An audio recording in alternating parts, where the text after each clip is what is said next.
Okay, so now I'm going to show you how to add doors and windows if that's something that you're interested in for your treehouse.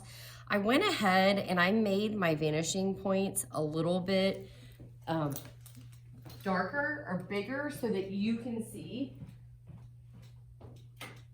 Turn the other light on too to make sure we can all see. So my vanishing points are now bigger so that maybe they stand out a little bit better. And I'm gonna choose a side for a door. So I decided I wanna have my door here. Okay, so I'm gonna show you how to add these little details if you want them. You do not have to have doors and windows, but you wanna use the perspective if you do, okay?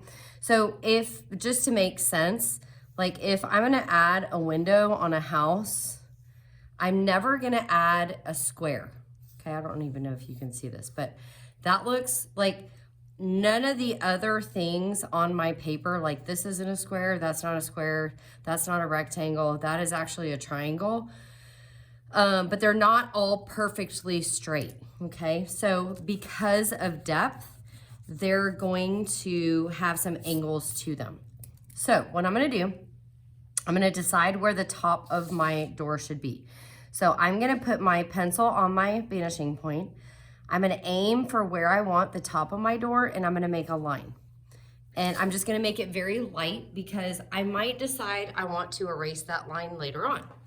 And then, just like the sides of the house, they have to be parallel with this my midline, right? So I'm gonna look, and I love these rulers because you can see through them and it really helps when you're creating all these lines. So depending on which side of the ruler you use, you could actually use the lines in here too to kind of make sure that you are parallel. So I'm gonna hold it down, I'm gonna drag and connect, I'm gonna come to the other side. Again, it has to be vertical, and I'm gonna drag and connect. Now the top of my door is a little bit longer. I can erase those lines. I can actually use those lines and make a piece of wood or whatever I want to do to the door. In fact, if I was adding wood to the top of the door, I'd come back to the vanishing point.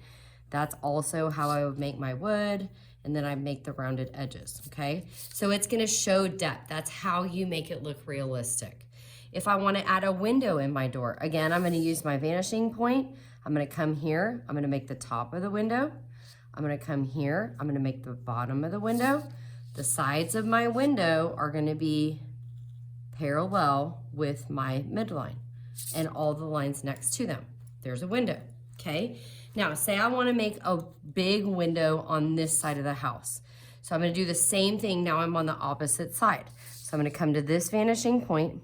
I'm gonna make a long line for the top of the window. I'm gonna make a big one first, and then I'm gonna show you how to separate it to make two small ones, two like skinnier ones. So I'm gonna go ahead and I'm gonna make the big window first. These are parallel. These are parallel. Now I have a big window, okay? Now what if I wanna divide that in half? I'm gonna erase in the middle and then I'm going to connect. Again, they have to be parallel.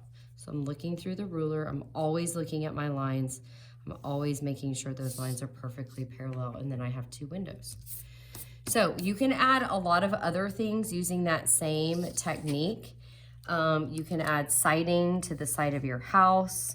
You would also use that perspective, bricks, the in between the bricks, any line that would typically be horizontal, you would use the perspective. Any line that would be vertical, it would just be parallel with the midline.